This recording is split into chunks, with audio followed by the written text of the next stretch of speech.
The Shadow Maker by Gwendolyn MacEwen. Read by Ken Hunt. To my mother, and to the memory of my father.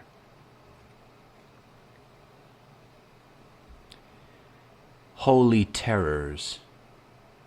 The onslaught of instinct then becomes an experience of divinity, provided that the man defends himself against the animal nature of the divine power.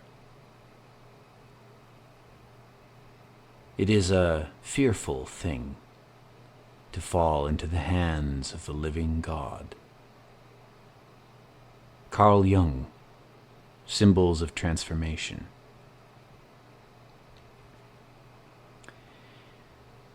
The red bird you wait for. You are waiting for someone to confirm it. You are waiting for someone to say it plain. Now we are here, and because we are short of time, I will say it. I might even speak its name. It is moving above me. It is burning my heart out. I have felt it crash through my flesh. I have spoken to it in a foreign tongue. I have stroked its neck in the night like a wish. Its name is the name you have buried in your blood. Its shape is a gorgeous cast-off velvet cape. Its eyes are the eyes of your most forbidden lover, and its claws, I tell you, its claws are gloved in fire. You are waiting to hear its name spoken. You have asked me 1,000 times to speak it. You who have hidden it, cast it off, killed it, loved it to death, and sung your songs over it. The red bird you wait for falls with giant wings, a velvet cape whose royal color calls us kings, is the form it takes as uninvited it descends. It is the power and the glory forever. Amen.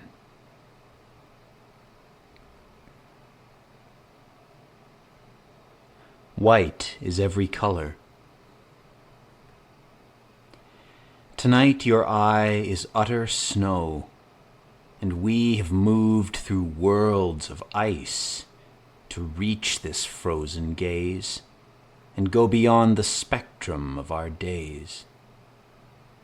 For this, we drained dreams of their red miracles and seeds, and rode the moving icebergs of our deeds and splendid bones.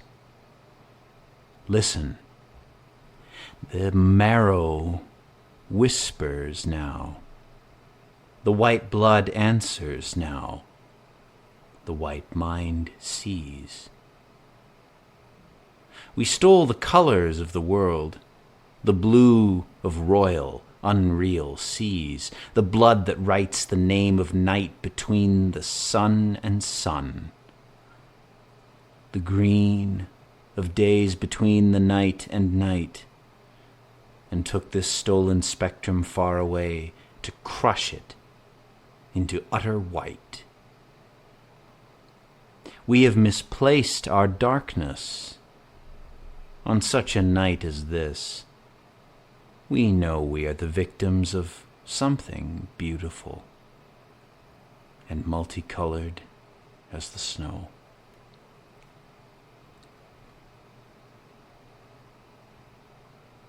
The eye. I implode into the shrinking center of your sight.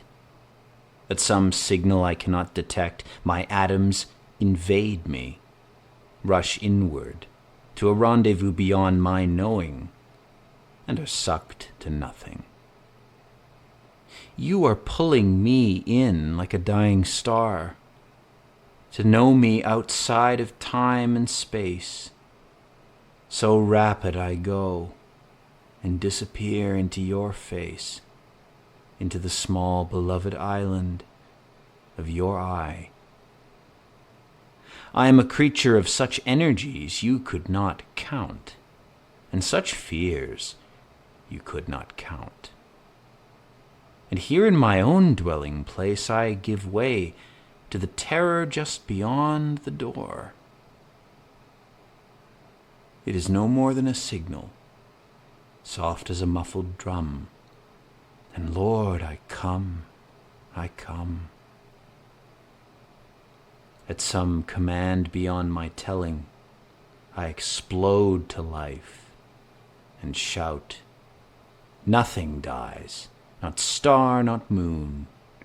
A universe merely is making room to contain, I don't know how or why, the small, beloved island of your eye.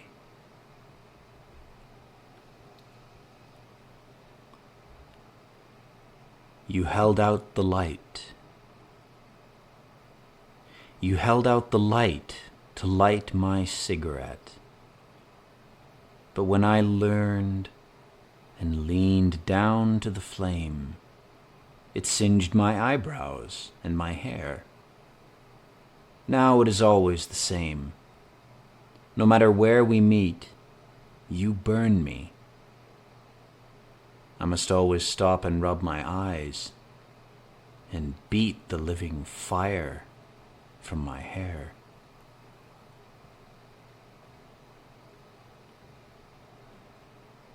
Invocations. In this zoo, there are beasts which, like some truths, are far too true, clawing ones and fire breathers, and flesh rakers like piranhas, and those that crush the bones to chalk, and those that bare their red teeth in the night.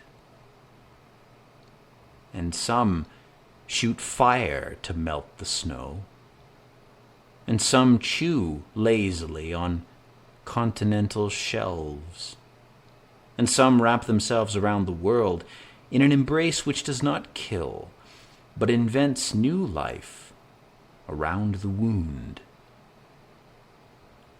Therefore, I invoke you, red beast, who moves my blood, demon of my darker self, denizen who crawls in my deep want, white crow, black dove, eagle and vulture of my love, and you great buzzard of my dreams, I call you down, out of yellow rocks and pools of salt, desert temples hollowed out, and you, white ghost, who dwells in the corner of my eye, to see those things I cannot see, the broken edges of the air, the flicker of forms before they occur. But I invoke you all too well, and you are all too true. A dragon scares me into heaven. A fish spits out the continent of Mu. A big snake recoils and goes to sleep. I pray the Lord my soul to keep.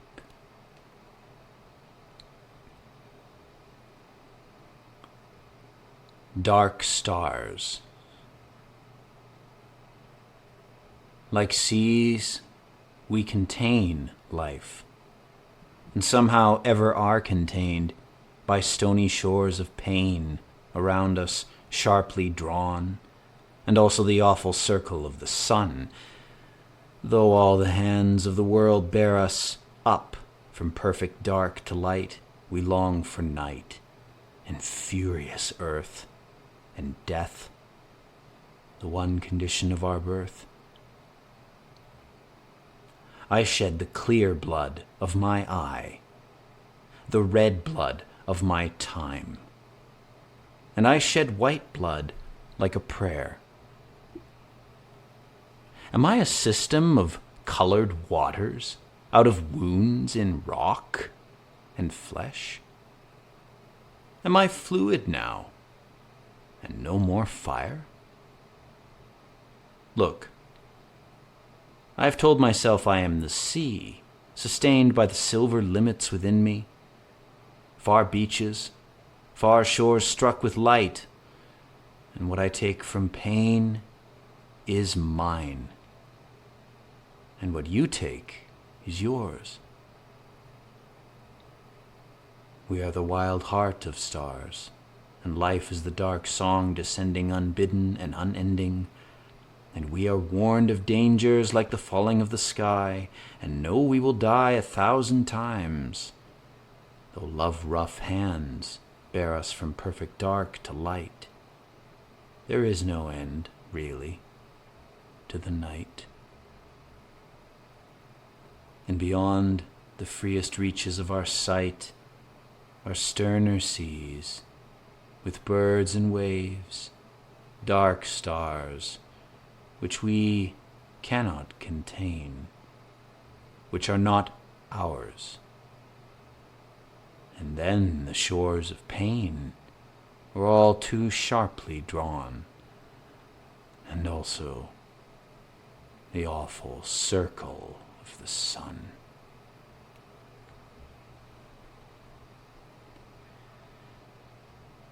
The pillars.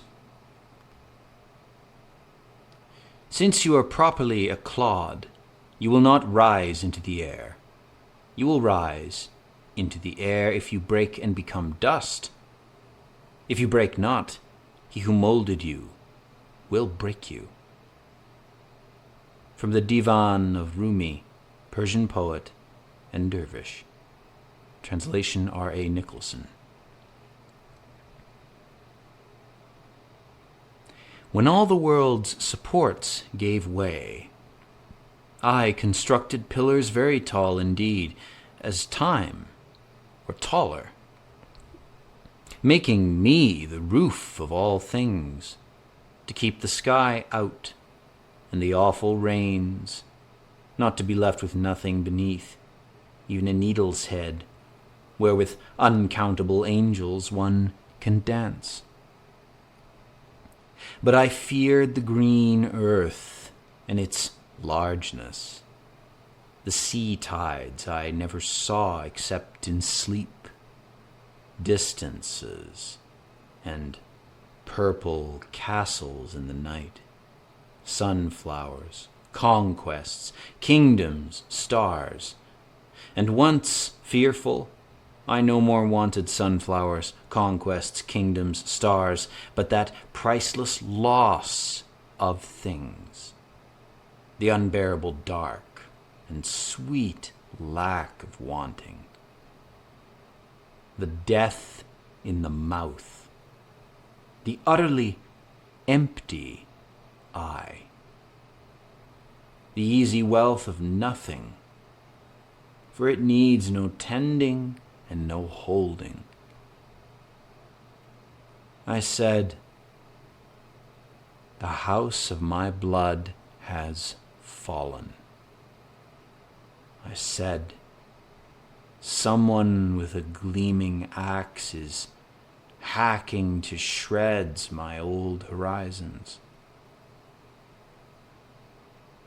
But now, when all the world's supports give way as they tend to do several times a day, I construct provisional pillars, very tall indeed, and invite the breaking, any time, of these.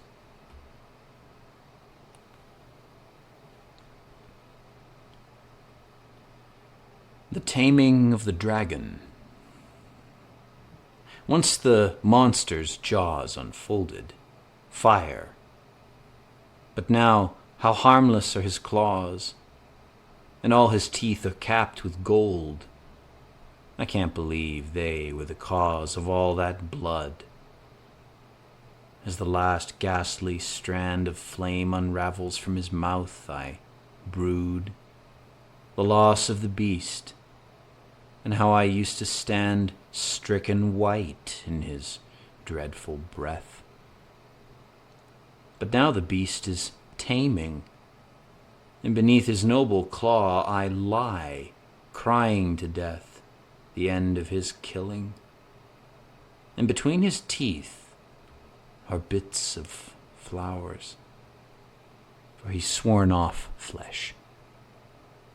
He seems so glad and foolish, and around his neck there is a wreath.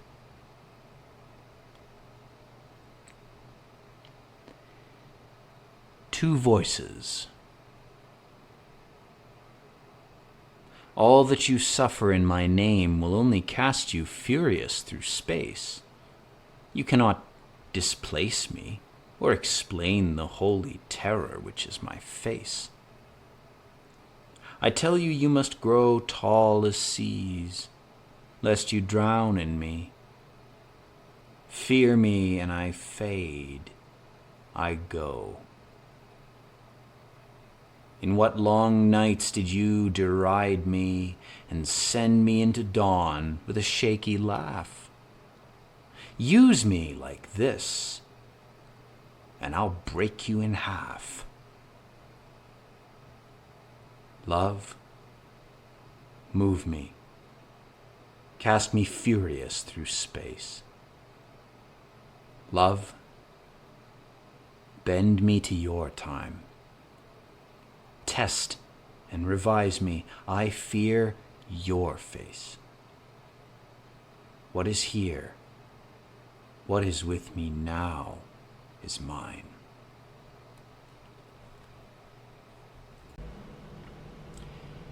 Poem. It is not lost. It is moving forward always, shrewd and huge as thunder, equally dark. Soft paws kiss its continents, its walks. It moves between lava avenues. It does not tire. It is not lost. Tell me, how can you lose it? Can you lose the shadow which stalks the sun? It feeds on mountains. It feeds on seas. It loves you most when you are most alone. Do not deny it. Do not blaspheme it. Do not light matches on the dark of its shores. It will breathe you out. It will recede from you. What is here, what is with you now, is yours. From the Tarot, the Ace of Cups. Consider that you wanted life to be a cup of fury, and your mouth a desert parched for wine and myth. This you asked, and also that the rim be sharp, enough to cut your lips with its sustaining kiss. And thirst, you said, I drink you down. Be my cup of torments, my fullest cup. And thirst said, fool, then drink me up. Of course it drank you, as you drank it down. It was the broken chalice of your years, its shape and archaeology. You drowned, and inside it was liquor. It was vinegar and pain. You cried, I drank once, and I won't drink again. And did not drink for 5 full days, until the upturned cup upon the floor, you wept into its shallow base some tears, and then you knelt and, cursing, drank again. And this time, Saki, you drank more.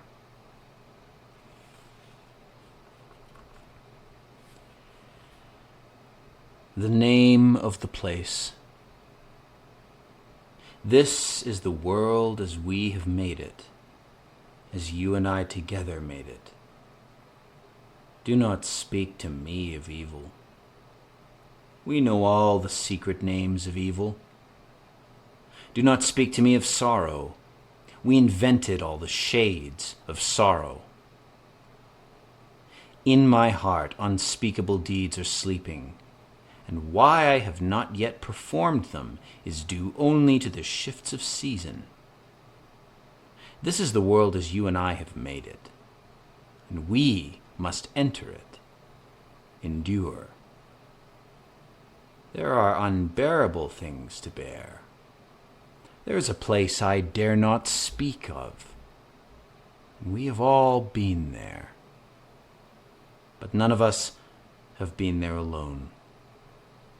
Although it's a small place, fit only for one, like the thin black rib of a panther, or the small receding eye of a dying whale. Anyway, you know it well. We have each a message to give to the other. The size of the place, the color of the place, how to get in and out of it, how long it is safe to remain, but first of all, its name. I know the name of the place so well that it's just now slipped my tongue. But it doesn't matter. As long as you tell me, I have not been there alone. All things are plotting to make us whole. All things conspire to make us one.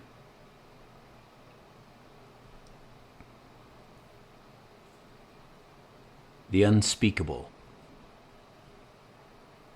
Have no fear that the succession of little cries, extinct or enfeebled, that compose a book of philosophy will teach us so much about the universe that we can no longer go on living in it. Anatole France.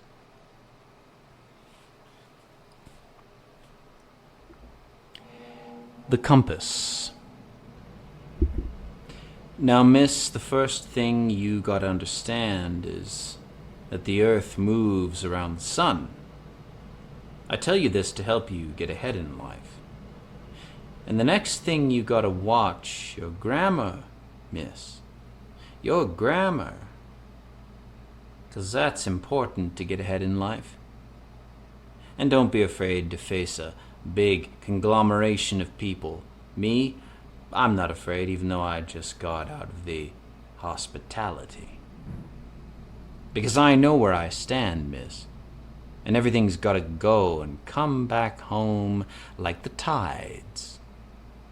Now, you give me a ship, and I'll take her to Germany or Africa, you name it, because I know how the Gulf Stream divides the world in two. And I'm not scared to cross the great attitude. Yes, miss, attitude. They say the Atlantic, but I know it's the attitude. 'Cause you go down the longitude to reach the attitude. You follow me? Stars, sure. I can sail by the Northern Star and the South Star and the East Star and the West Star. Even on this train, miss, you don't know it. But we be sailing by those stars. 'Cause they're the compass points for all the world. See this compass? You turn 5 degrees and then you come back home. You gotta always come back home, miss. Like the tides. Look now, you be always at the center, even in a big conglomeration of people, and all the words you talk here go down to the sea, and the tide brings them back tomorrow morning. I tell you this so you won't fear, and you always know just where you stand and how you're turning.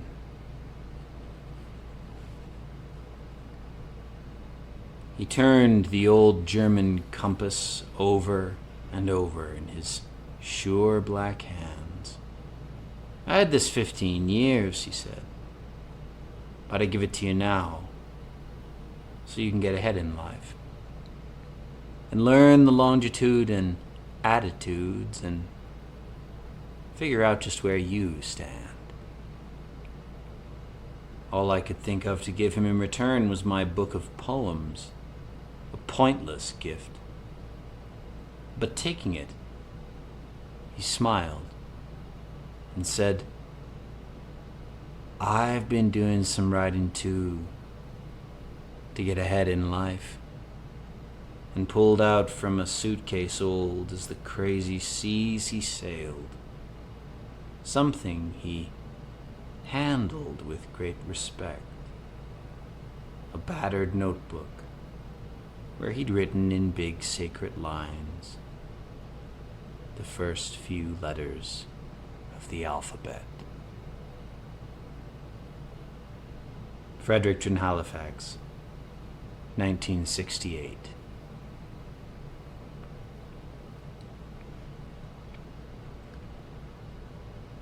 The Northern Mouth.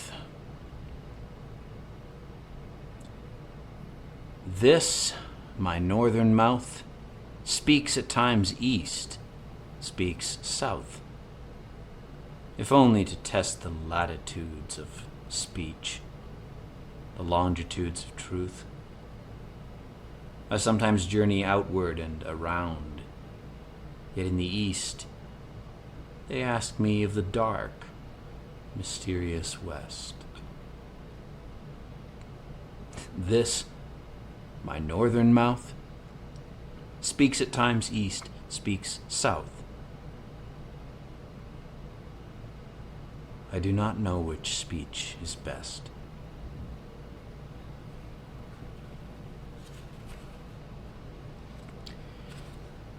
The naming day.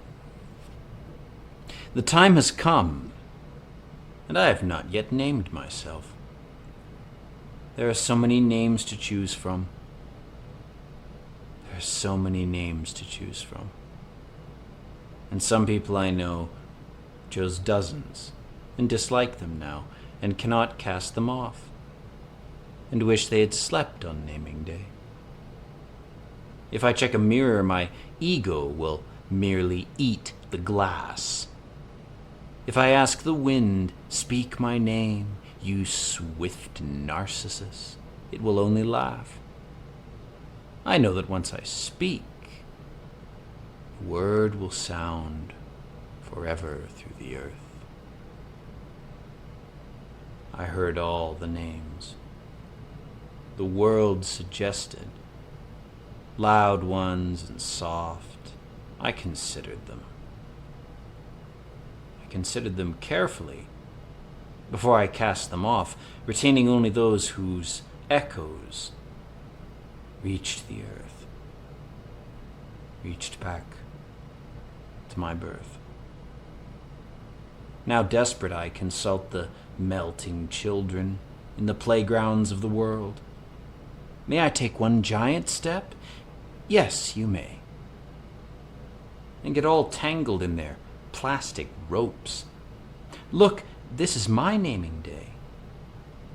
What can we tell you? What can we say? The one that you chose must be secret and unspeakable, divine, the gold house of your soul. and the first word that made the world. Whoever owns it will also own you. Take care, then, whom you tell it to. I walked in the world and called all things by my first inaccurate name. Yet I have heard it sound so often that it has become unknowable and unforeseen. I know that when this day is over, I will have chosen it again.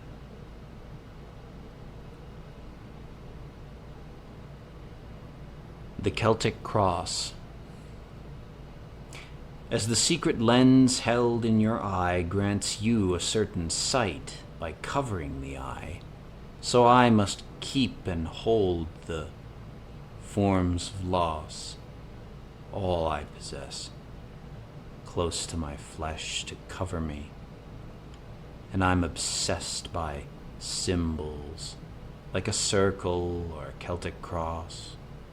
Once you dropped the lens and cupped in your hand, it was a world of water or a floating fallen sun, like the eye of Ra that first made man. So I shed myself, drop suns from my eye, and cover the eyelids of the world with signs, crosses, circles, stars, to seal, somehow, the forms, just as they are. But a film I saw once confessed me best. Flowing water which erased very silently, in Ireland, a Celtic cross.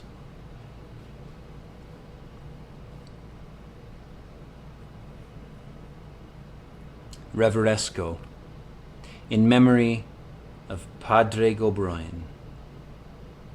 Padraig, all of us were seeking lost languages, our own stolen tongues. But I, young then, was speechless when you read poems in Gaelic and polished their meter in the winters of Canada. And we sat bards about a table discussing craft. You, careful, meticulous, gave green words of Ireland which I had never known. I cast about always for another tongue. I never went to the land of my Scotch fathers. The snows of Canada long ago claimed me. I went east and south, but never greenward. I went in and out, but there was no road homeward. I told you once that my family crest was a tree that grew from a rock. Reveresco, we will flourish, was the motto my ancestors bore. But did I add that I had understood the split rock of my birth and nothing more? We wait so long to speak the truth. Today I take the silver crest and pin it on my coat. I don't know yet what it means to me, for I have only seen the rock split, Padraig. Will you tell me later the meaning of the tree?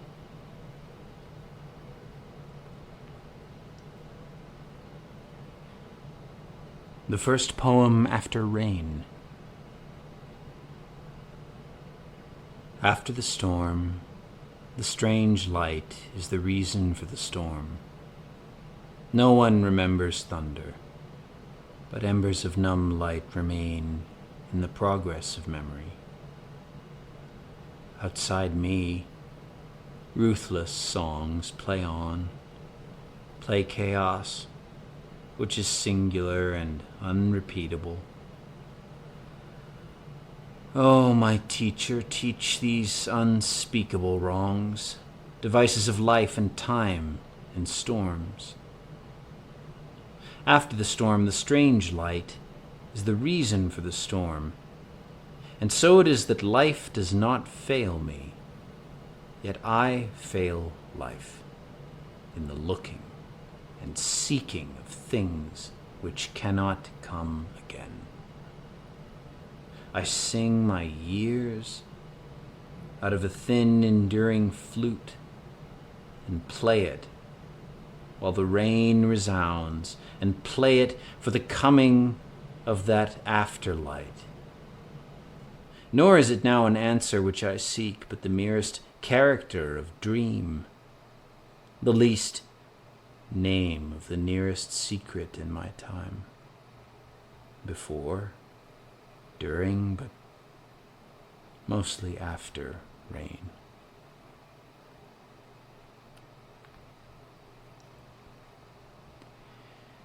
The heel. In the organing dark I bless those who came from the waters, scaleless and shrewd, and walked with unwebbed feet to create memory, when every movement invented their end,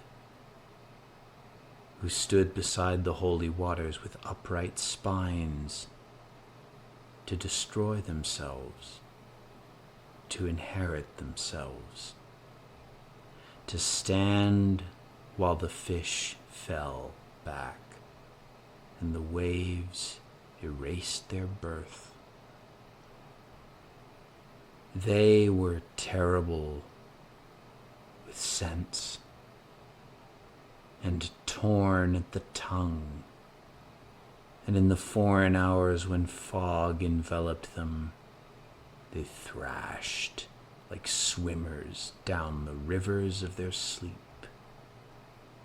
The sunken cities within them rose and towered high over the bright groin of their pain, and elsewhere they were lovers, and their knees were pyramids of fire. I bless those who turned the double face of memory around, who turned on their naked green heels and had great dreams. And in the queer hour when they are struck at the eyes and the last sunrise claims and cripples them, I stand and remark that on the edge of this strand I also feel the holy waters lapping just behind my heel.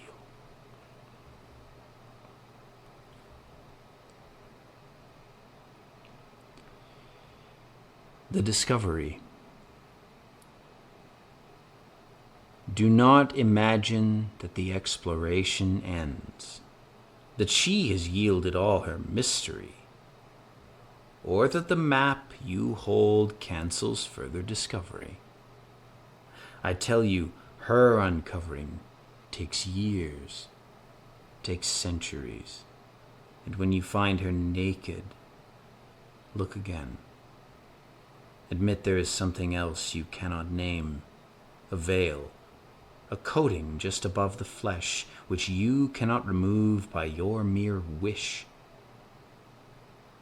When you see the land naked, look again. Burn your maps.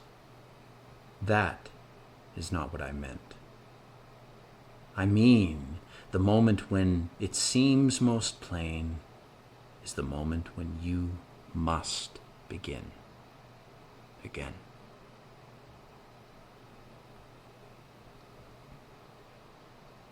The portage. We have traveled far with ourselves, and our names have lengthened. We have carried ourselves on our backs like canoes in a strange portage, over trails, insinuating leaves and trees dethroned like kings. From water route to water route, seeking the edge, the end, the coastlines of this land. On earlier journeys we were master ocean-goers. Going out an evening always found us spooning the ocean from our boat, and gulls, undiplomatic couriers, brought us cryptic messages from shore, till finally we, sea lords, vowed we'd sail no more. Now under a numb sky, somber cumuli weigh us down. The trees are combed for winter, and bears' tongues have melted all the honey. There is a loud suggestion of thunder. Subtle drums under the candid hands of Indians are trying to tell us why we have come. But now we fear movement. Now we dread stillness. We suspect it was the land that always moved, not our ships. We are in sympathy with the fallen trees. We cannot relate the causes of our grief. We can no more carry our boats, ourselves, over these insinuating trails. Night on Gull Lake. One island, small as a wish, invited us, and the lip of our borrowed boat scraped it like a kiss. Our first thought was how many travelers before us had claimed it, given it a name, or could we be the first? Why did it matter so much? Feathers and feathers fell, or so it seemed, from high invisible gulls. Our unpiratable ship was moored to a twig. There was nothing to steal from it, or the island. By night, the meager tree held a star in its fingers.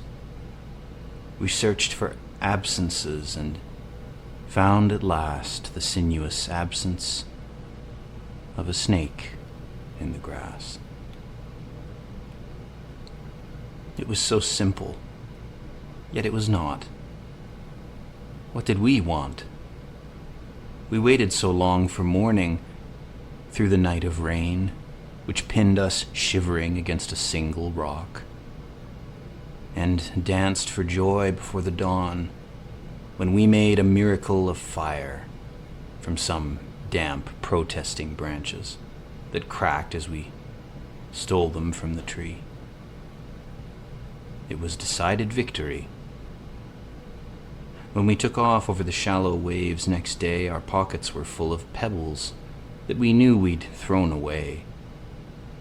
And when we turned around to see the island one last time, it was lost in fog, and it had never quite been found.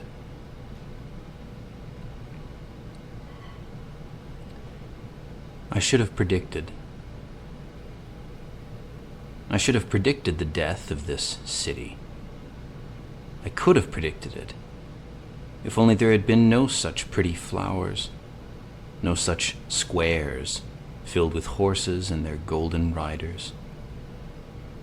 By this, I mean that outside all was tame and lucky, but inside, inside houses were wilder things, dynasties, wars, empires crumbling, chariots housed in halls, emperors in cupboards, queens and generals in beds, kingdoms rising and falling between the sheets. Thus I did not predict the death of this city. I was deceived by fountains and apple trees. How could I know what civil wars raged inside, out of my sight, which focused only on the horses and the gold deceptive city?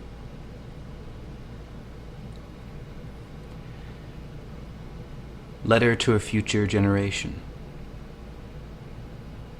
We did not anticipate you, you bright ones.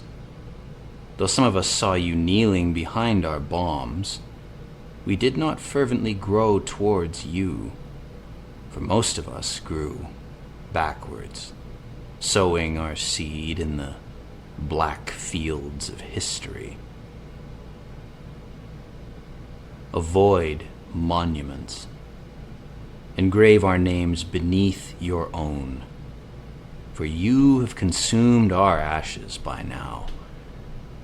For you have one quiet, mighty language by now. Do not excavate our cities to catalog the objects of our doom, but burn all you find to make yourselves room. You have no need of archaeology. Your faces are your total history. For us it was necessity to invent darkness, to subtract light in order to see. For us it was certain death to know our names, as they were written in the black books of history. I stand with an animal at my left hand and a warm breathing ghost at my right, saying,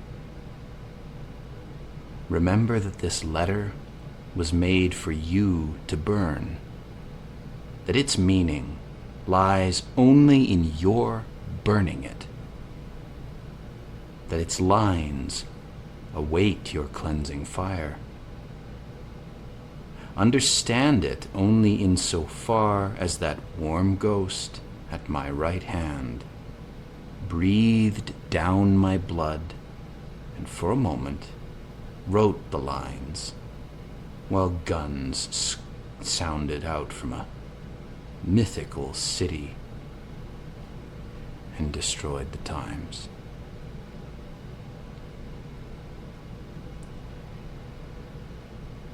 The thin garden. Lean and geometric kings take shape on all the pillars of my sleep. Dark hands and sideways eyes are a fiction or an accurate lie. For I am a citizen first of all of snow, though the Nile floods the deltas of my sense. No traveler comes here from innocence, but for that myth the snow cannot provide, and all our histories lie outside. Here the morning is a world of palms and cocks, and between the trees a naked, unreal sun goes. Birds among mangoes sing, and handsome dogs bark down all day the boat of the sun to night. Egypt is this thin garden I come to after winter and 1,000 years of sleep. Camels, cafes, the awful sun, the morning horns of Cairo, and the peasants' drums. A dragoman sold me some stone and said, lady, what pleases you also pleases me, but 5 piastres only. Give me another 5 for luck. This piece is from the very top. This is alabaster from the summit of El Harm.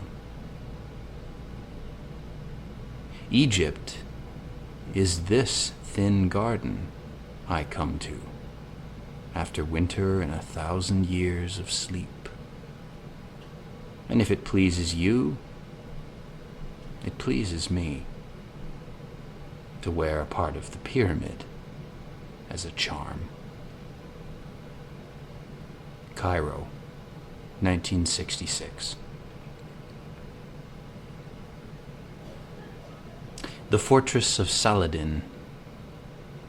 Son et lumière are spirits here, that draw the ramparts of my inner city down. Why else would I tremble as the lights play on? The pastel castle and its changing stone reduce the fortresses of my blood to mere tricks of light and sound. These walls have grown too tall, and I cannot hold out longer behind the towers of the dread palace I rule from. My eye sends shifting light to melt the walls, and one word from my mouth will end this place. Below Mukatam, the city dares not sleep. Cairo, 1966.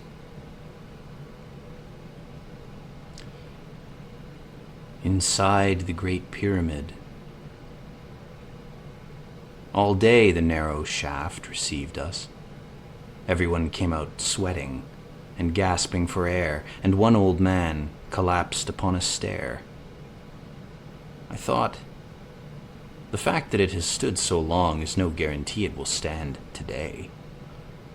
But went in anyway, and heard when I was halfway up a long, low rumbling, like the echo of ancient stones first straining to their place.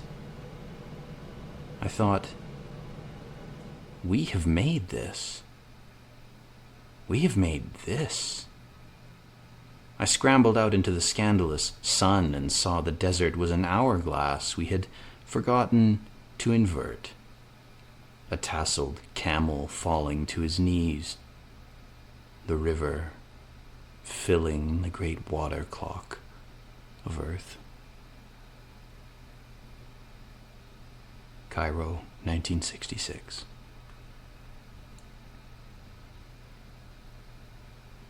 One Arab flute. Israel, 1962. 1.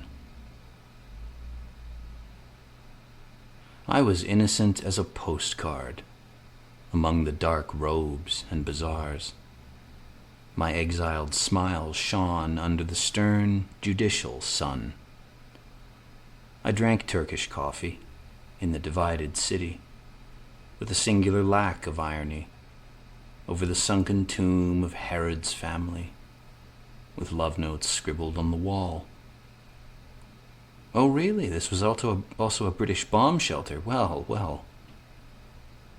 And saw the tomb of Akiva, who was stripped by the iron combs of Rome, and Maimonides' cold white cone with candles at the bottom and the top, and a place called Lifta, where the mouths of houses ate the sunset, a blue-eyed Arab with a wild profile standing in front of blonde stone, the blue-eyed sky over Jerusalem, an old artist, Ephraim, with platefuls of grapes and large gaudy studio in Safed, who was very angry and painted noisily, daily and nightly, on the mystic hills. A Maccabean tomb for a man called Yason, carved with caramel deers, and my camera eye, the curious film, the tourist lens, followed the old stones skyward. 2. The kites, the colored kites of Jaffa, were insolent in the sky. An old dead sweet smell, and the peacock sea upheld them, and the parachute sun became a pavilion and a distant throne. I walked through pink tiles, difficult shells, sandstone, and everyone asked the time on the beach at Jaffa. But the walls had gone down, the walls of Jaffa, and I saw the sea through many naked doors. The kites, like signals, pointed sideways skyward, and Arab children screamed to find bleached fish skulls, like 1,000 heads of Jonah on the shore. 3. Now through a park of palms and cocks I come to Capernaum, reading a pamphlet that lists Christ's miracles like adventure serials. I pray to the pillars standing sad as dolmens, hold up the sky forever. Amen. Now through a park of palms and cocks I come to Capharnaum. The priest draws a crucifix through the sweat on my brow and hands me a small gray skirt to remind my naked Western knees that this place is holy. And I dissolve into the scenery. 4. Kids skip rope behind the Roman arch. In Ein Karam, where the light is graded on the terraced hills, there are many cats and flowers, bells, and a small girl carries a loaf of bread that reaches to her knees. And all the children come and gaze into my camera, though some are afraid to come too near. Behind them there's a sign which reads, "John the Baptist was born here." I seem to see in a small boy's face a look that says, "He who will come after me will bless this time, this place." 5. The workers at Ramat Rachel have eyes at their fingernails, and they scratch dynasties from stone. No one can tell them that what they find in the itchy dirt is more than a day's few lira, ruins of Judah's kings, mosaic floors, for they are history, while we, the disinherited, search here, scramble like the lizards in the Byzantine church nearby, scratch little marks all over the holy floors, seeking our reward. 6. To reach Jerusalem, you ride through ribs of dead jeeps and rusted wreaths of war that line the road. You realize the city lives because it was destroyed. You sit by night close to the barbed wire border. Only cats and spiders can pass. Even the moon is divided here. From Notre Dame, the smashed faces of Mary and Jesus watch you with ugly irony. David's tower is a conical hat in the moonlight. The Mosque of Omar has been there forever. If I forget you, O Jerusalem, may my right hand build another.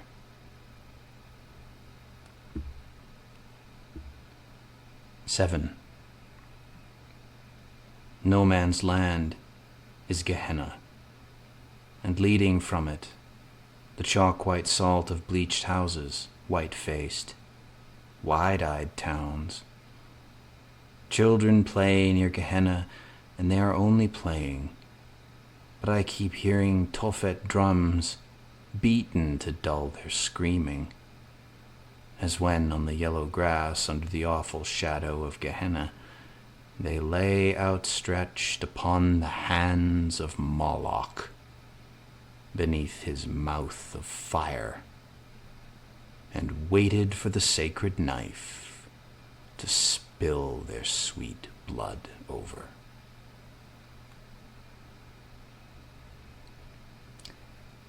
8. In Rehov Yaho, in the New Jerusalem, an Iraqi beggar I call John avoids curious eyes, watches the ground. I see him wave away the coins of pitying women without even looking. The dirty, Piastres stuffed in his fist are enough for the day. How solemnly he protests his station. How violently he turns on them, sometimes cursing, his eyes on fire. The old American-styled suit he wears hangs from him like a prayer.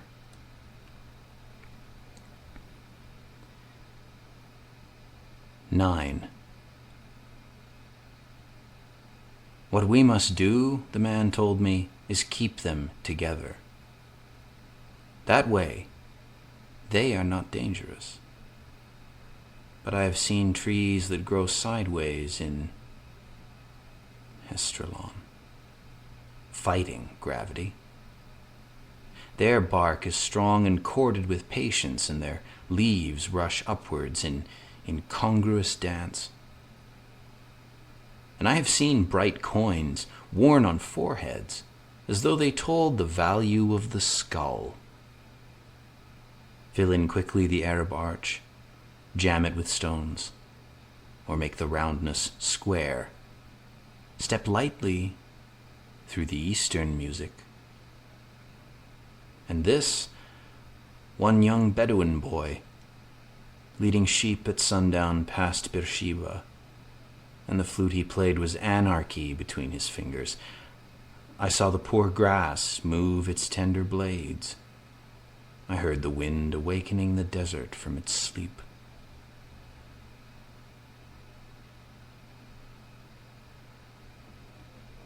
The sleeper. The devil, like the nightmare, rides the sleeper. Carl Jung, Symbols of Transformation.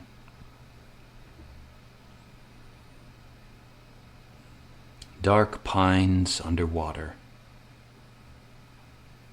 This land, like a mirror, turns you inward, and you become a forest in a furtive lake. The dark pines of your mind reach downward. You dream in the green of your time. Your memory is a row of sinking pines. Explorer, you tell yourself this is not what you came for, although it is good here and green. You had meant to move with a kind of largeness. You had planned a heavy grace, an anguished dream. But the dark pines of your mind dip deeper, and you are sinking, sleeper, into an elementary world. There is something down there, and you want it told.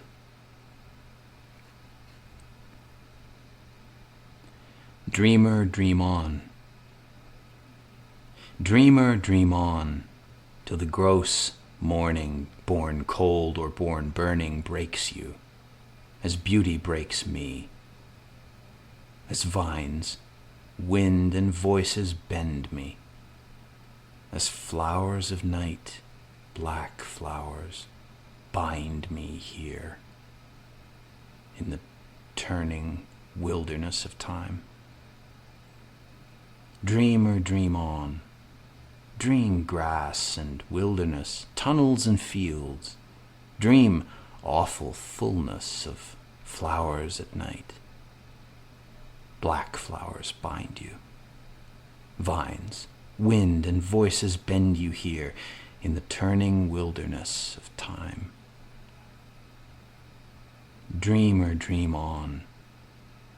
It is a giant step to the morning, and dawning is a giant's eye. Now the tea-dark trees drop leaves like tears, and night is a green death I hear growing ever greener in my ear. Run me a black race towards the giant's eye. Dream me those lies without which we cannot live. dream me to die.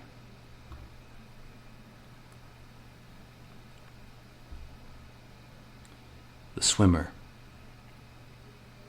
Sleeper, in sleep you grow in me, the final seed of death in life. Your darkness moves my time. I see upon my flesh the blessing knife you use to cut the continents that cleave like coral to me when I move. You swim in the sunken streams of time. I want to ask you if you hear the weeping of water over my name. I did not ask for your gift of death, and your marvelous hands are more than I can bear. Oh, swimmer, where are you taking me? Is this my dream or your reality?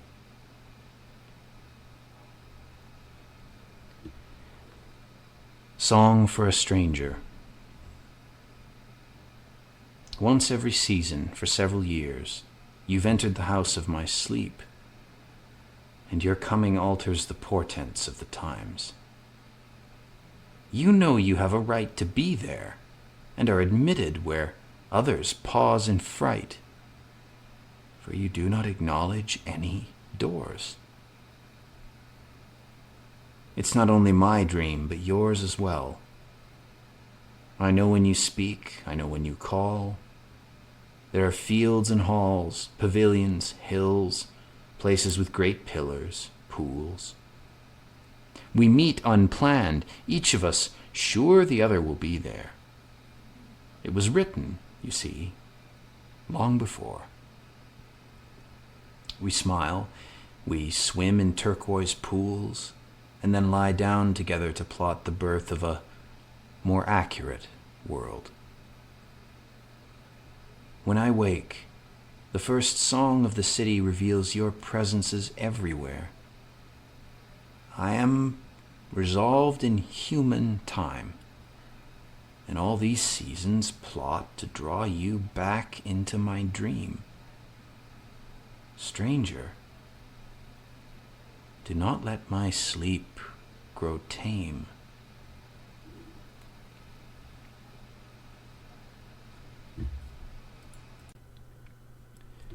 Dream 1.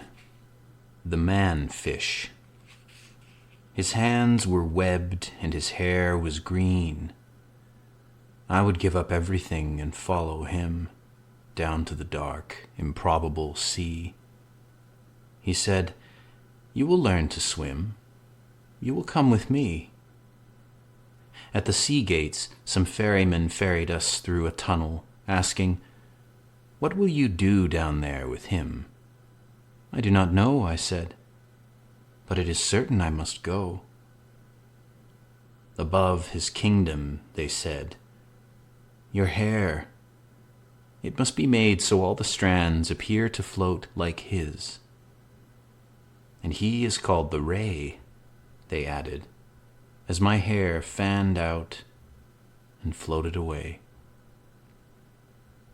"What will you do for air?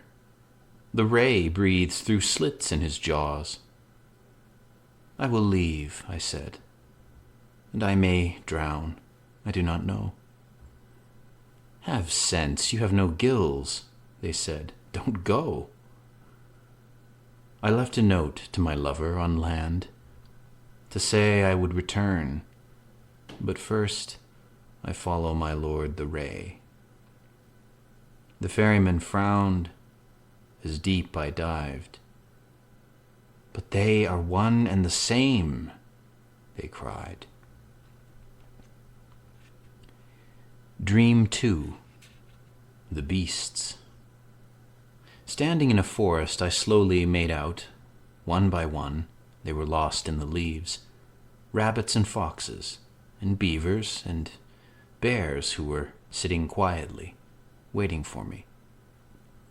And down a path came two great beasts, a big red tiger and a dog black as earth, hating each other and snarling and clawing, each of them wanting to get to me first.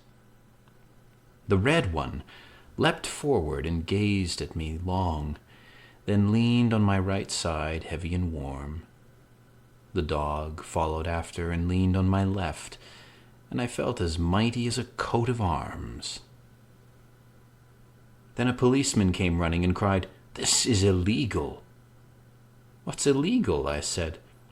"It's illegal to draw two opposites together and bring mortal enemies side by side." But they forgot their hate in their love for me. "This is the meaning of peace," I said. But then all the animals ran away. Then I turned and followed them into the wood. The policeman pursued me, then changed his mood, and, smiling, he came and stretched out his hand. I moved to shake it, but felt something click as the handcuffs snapped shut on my wrist. My mind. Nobody brings the beasts together. It's all illegal, he said.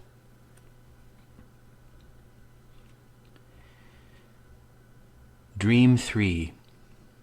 The Child. He was turning and turning and turning and turning outside my window on a big unicycle, suspended in air beside a black tree. "Hey, why are you turning and turning and turning? Getting nowhere fast on that wheel when you could be talking to me." "I've always been here, turning and turning, and I'll always be here, turning and turning. From the beginning and to the end, turning. From Alpha to Omega, turning and turning." And I looked and I saw it was me.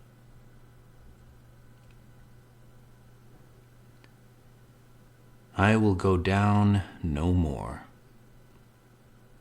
You have no citizens and 100 streets. Your name, O holy city of my sleep, escapes me, for you are more far than far. Kings once scaled your marvelous walls, and all your people dined on dreams while soldiers melted down your 1,000 rings. Caravans abandoned you, and you became the savage capital of night. And many an owl on a broken wall forgot your name. I will go down no more your narrow streets in sleep, for everything here reminds me that you are the same. The same.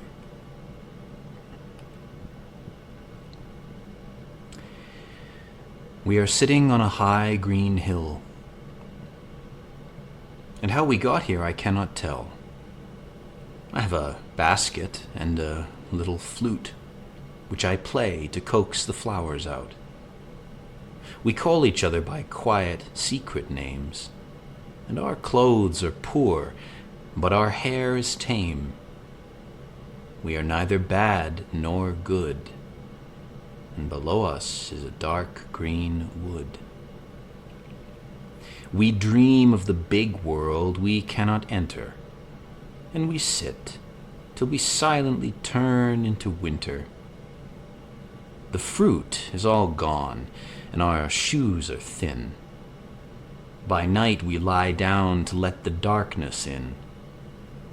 It is only by night that I cannot bear the cold, or the tired clothes we wear. We dream of the big world we cannot enter, and we have no money, and we turn into winter.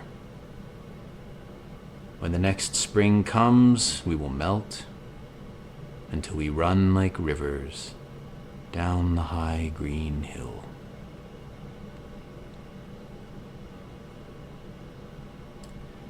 Sky Riders. Verily, dawn is the head of the sacrificial horse, the sun his eye, the wind his breath, universal fire his open mouth, the stars his bones, the clouds his flesh. Brihadaranyaka Upanishad. Woman, I would rather journey down your lean breath, or down the skyways of your flesh, than ride by night these weary skies. For in your eyes I see the death of death, the mourning of the world. But there are many kinds of riders, some riding wild and some riding blind, and one who cried, "It is accomplished!" just before he lost his mind. If you join me, you'll become another ghostly rider in the sky. But perhaps we can dismount somewhere where our myths cannot hunt us down like falcons, with the greyhounds fast behind. There is a nebula shaped like a horse, whose eye is the living anger of the night, whose hoof is living light. Suns are plumes on his head, and tens of millions of miles sigh between his hearing ears, and down the dark light years of his breath, black gas is squeezing inward to his death. Imagine that the dark is the head of a horse, and the distance of the dark is years of light, where the beast grows inward from a sea of suns, and breathes and dies. Yet the plumes stay his stifled head, and he is crowned. This beast is beautiful, who chokes and rears and makes no sound. Man, but I rode before. I rode and fell in love, from darkness into light, and once a wise man said to me, "Child, your spurs are foolish stars by night." Onto the snows below us I first gave up my soul, and threw myself white onto an altar of ice, as sacrifice for I don't know what, and trailed white rabbits on the banks of winter rivers, and was carried on the white shoulders of the snow. And sometimes I didn't know if I was made from snow or flesh. And my secret, darkest wish was a world of blue ice, wilderness. And the wise man said, "Draw back, dreamer. From your dream returns. Time takes the river and the passionate altar. Time is a place where only water burns. Lock up your tongue in a chain of gold. A man should not tell where he has been, unless by chance another tale is told. But we are the first riders, and we are the last, because there is nowhere to go. I come, and no tomorrow I follow, and no past. Child, a rider on a red horse, I am the sun-child whom the world failed, and I cry for the earth,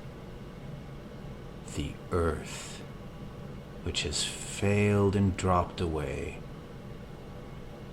My hands, my eyes, my heart have also dropped away.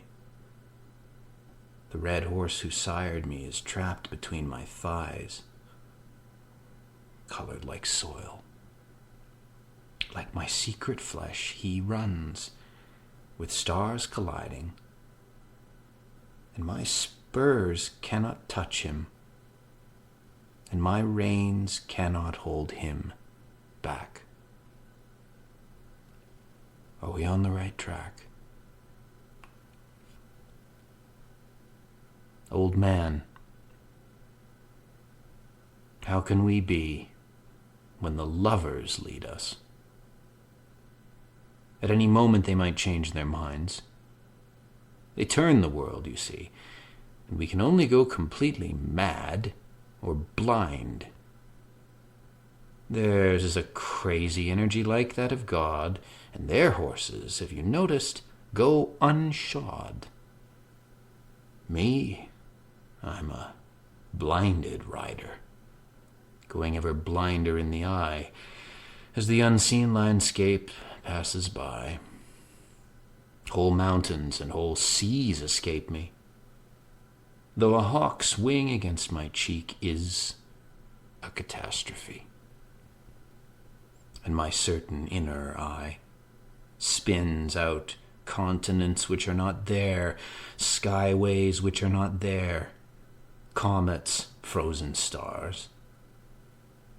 I seem to travel better without sight, and they are soft and blunt, my spurs. But now I drop the reins and fall, and give all of it up to night, my body and the black horse, my soul, whatever that is. But falling, I am pure light, like Lucifer, and men will read wonders in my descent and build shrines over my battered bones and say, once upon a time a horseman dropped straight from the sky, and it was raining death and dreams that day. He was the fourth rider. Let us pray. Child, how many riders have gone down? I fly now where I've never flown. The turning blood, the bleeding clouds. Am I the world's next offering? We are 3 now. We were 4. Below on earth the old man waits. I can't ride more. We were 4, now we are 3. Aging rider, wait for me. Take my home, you beast between my thighs. Tell them I'm coming. Shut my eyes. Man, I won't continue. It's far too far. And I'll go down with them, loud and soft as a falling star. Love, will you come after me? Woman, what we ride rides us, finally.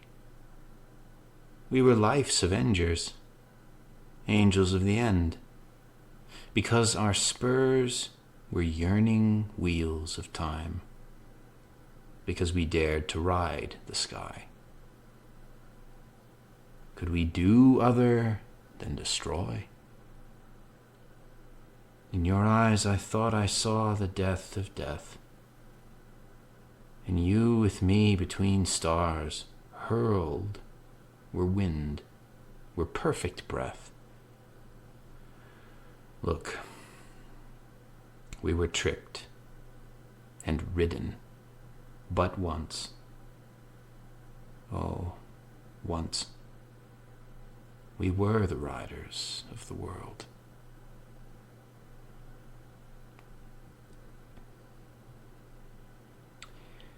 The last day. Today is the last day of my life. I knew it from the moment I awoke and saw sunlight on a small brass vase. And what is true is that which never was. Now is the last hour of my life. I rush back, midnight, I rush back to you. I was a cascade of laughter, a trader in knives, a London urchin, someone's lost shoe. This is the last minute of my life. It must be simple. It must be raw. Sunlight strikes the small brass vase, and what is true is that which never was.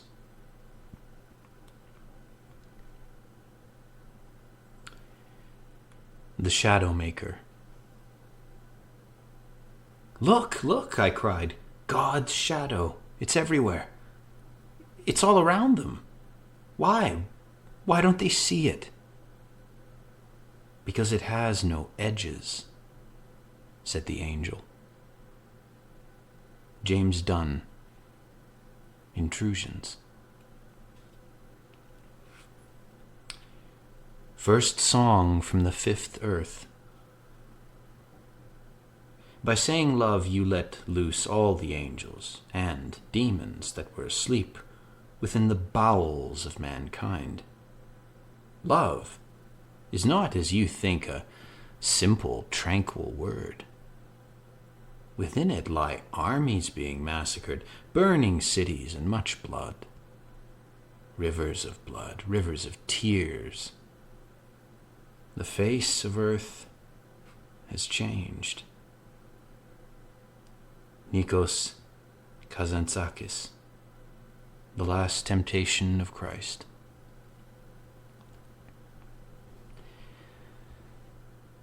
I say all words, all worlds, all times, all loves are one. For we were there at the gathering of the waters when our unborn hours gathered, wave on wave, and our ages rose as 7 seahorses, far as our far sight saw. Cruel rumors of time divide us world from world, and I am told it is the 5th earth where now we stand. But look, I want to walk in circles like the sun. Don't ask why, take my hand. Of certain days and certain years we will remember not a thing. Time is the ringing foam beneath the horses' hooves, and our several lives are lost in their dark manes. But it is out of this earth only that I began to sing. And another thing I cannot do, and another song I cannot bring together. For I said we were there at the gathering of the waves.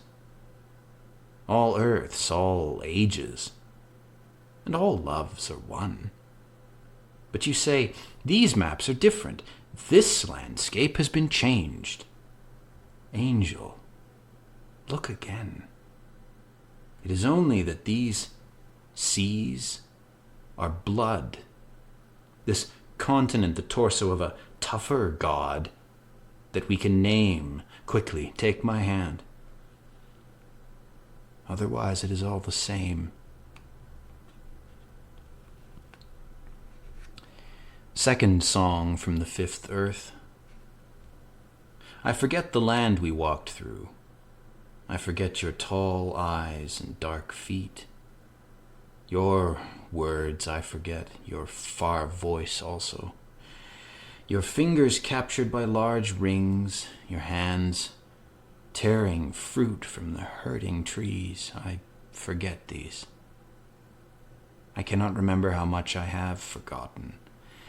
Broad leaves dropping in a garden of rain, and again, small animals surround us, for they remember us, though we have forgotten them. Between one tree and another we lose worlds, and serpents coil. I forget. Above all, I forget the 4 lands we passed through to reach this place. One was hot and one was cold, and your face tells me nothing of the other 2 at all. I forget your wide, imprisoning rings. I forget these things. I forget expertly. I forget the 5th earth we inhabited yesterday and inhabit today. Yet I remember the 6th and 7th, which we have not seen, with blinding clarity. Look how our arms gleam in this silver rain. But I forget again.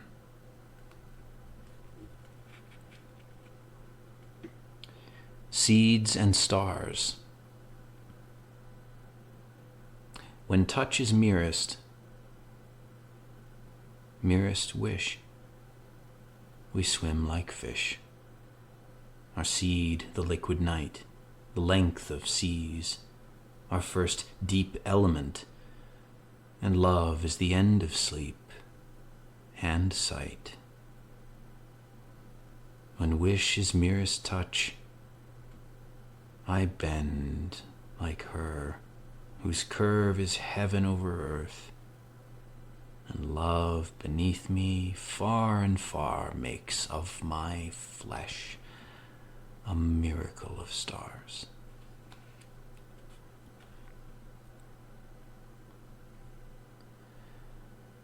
The Hollow.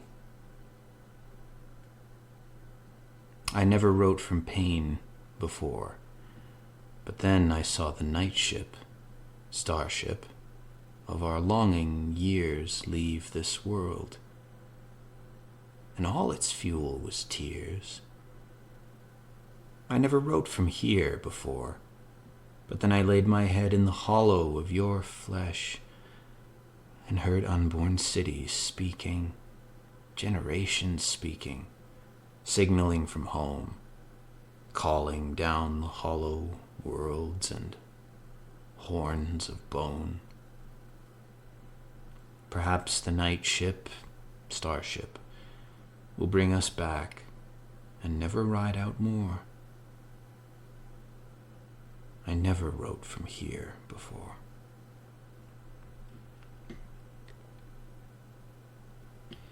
The love clock.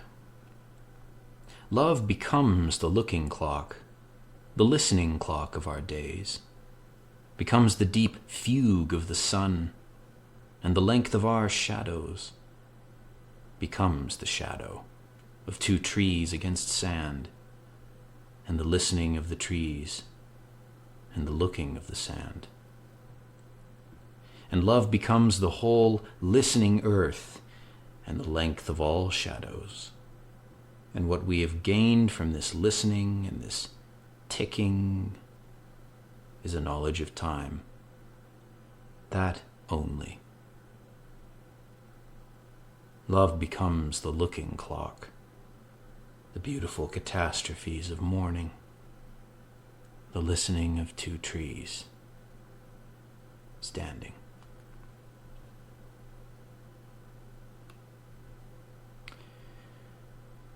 Fire gardens.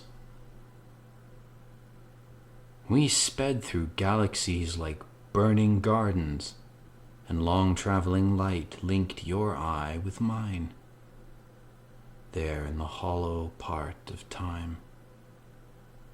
As beams unbroken, our light years outdistanced our dark, and many sunflowers burst in our dreams, and there were alien moons that orbited the heart. Somehow, the continents of night were sinking, and the huge wild gardens disappeared. Love, we endured love as the night endured its suns and stars, and finally, far blackness was the meaning of our light. And oh, we had meant forever to rewrite the mathematics of 1,000 worlds and chase escaping suns down fiery paths of night. But a collision of love stole time and breath in a garden whose flowers were flames which burned beyond death.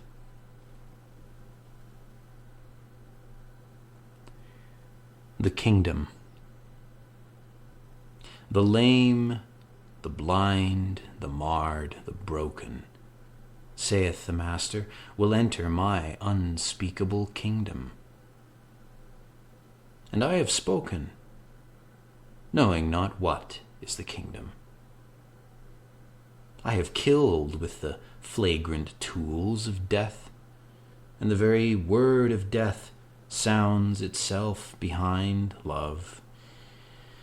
And I have harked to it, knowing not what is the kingdom. The lame, the blind, the marred, the broken, saith the Master, will enter my unspeakable heart, to die there, first before the kingdom, to hurt, to part. I have broken love open, to clip and freeze the arteries of its blood. I am the lame, the blind, the marred, the broken minister of pain, and keeper of the final kingdom. Take me to it, word of death, again.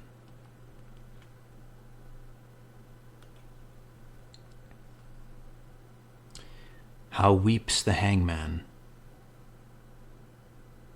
Now the leaf the wild tree announces is the season's sacrifice, and I throw you all, pain, love, glory, blood, to the wind, crying, die, die, die. For the whimpering hangman of our days, die for the terrible love we bear. Oh, bless our lovers and our seasonal slaves. The sacrifice the hooded Lord demands is here. Look, we have seen too much, you and I. And the mad, embarrassed tree, don't ask me how much, don't ask. And now our very bones are ropes of glass. Come to me, for I love thee, saith the scaffold, saith the cross. Oh, hangman, thy hood attracts me much. Do not ask why, do not ask. We are only victims of the cold lords of winter and of love. And we don't know what amount of pain our whimpers cause to the whining tree, or how weeps the hangman as he does his duty to you and me.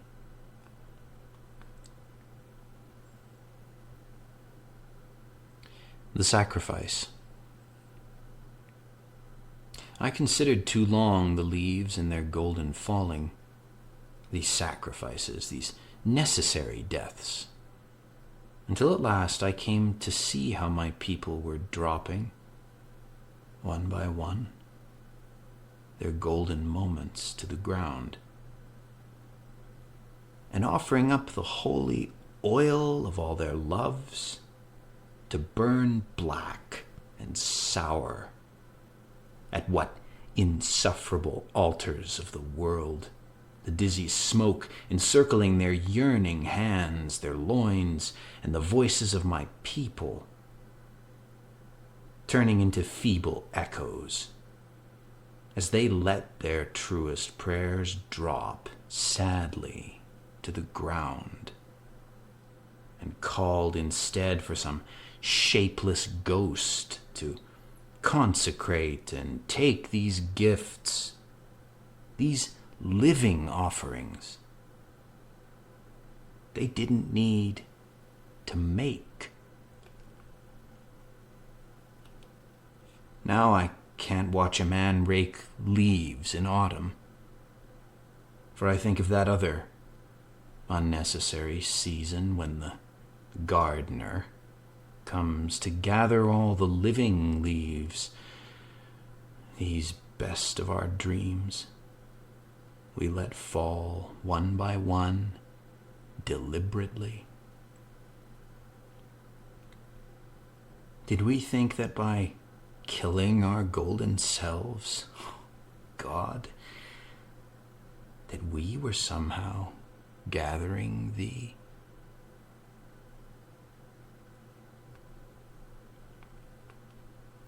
To say we have conquered. To say we have conquered whatever enemies rose against us, whatever God invented us as instruments of his war, whatever secret tyrannies called our blood to cold. To say we were turned and torn upon the awful phases of the moon and broken on its silver bleeding horns is foolish. For these are words, as the legends of the blood cannot be told.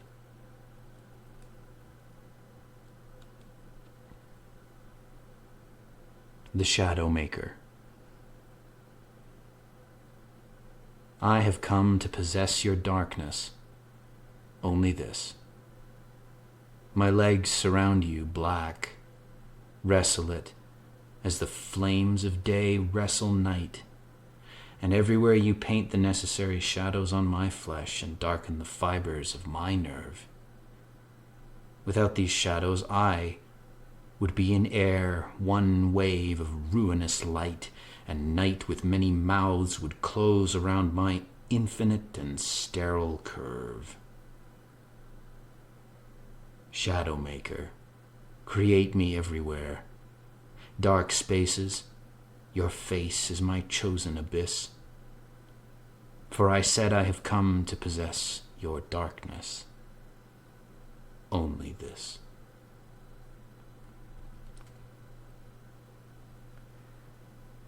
The Return. I gave you many names and masks, and longed for you in 100 forms, and I was warned the masks would fall and the forms would lose their frame, and I would be left with an empty name. For that was the way the world went, for that was the way it had to be, to grow, and in growing, lose you utterly. But grown, I inherit you, and you renew your first and final form in me. And though some masks have fallen and many names have vanished back into my pen, your face bears the birthmarks I recognize in time, and you stand before me now, unchanged. For this is the way it has to be. To perceive you is an act of faith, though it is you who have inherited me.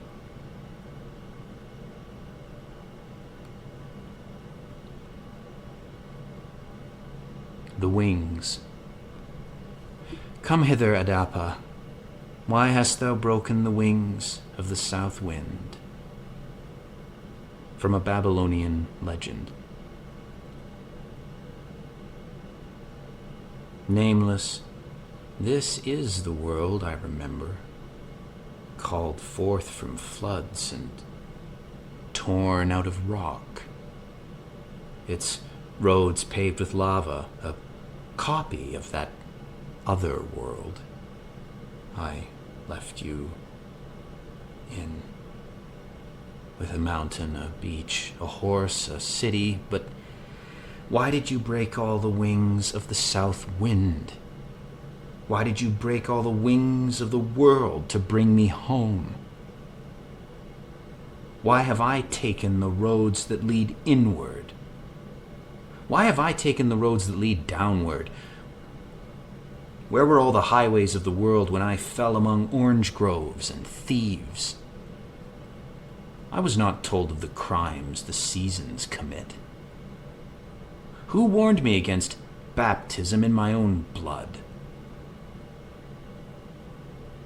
Nameless, where you were, when the earth's axis slipped and the sun did not rise for 3 full days.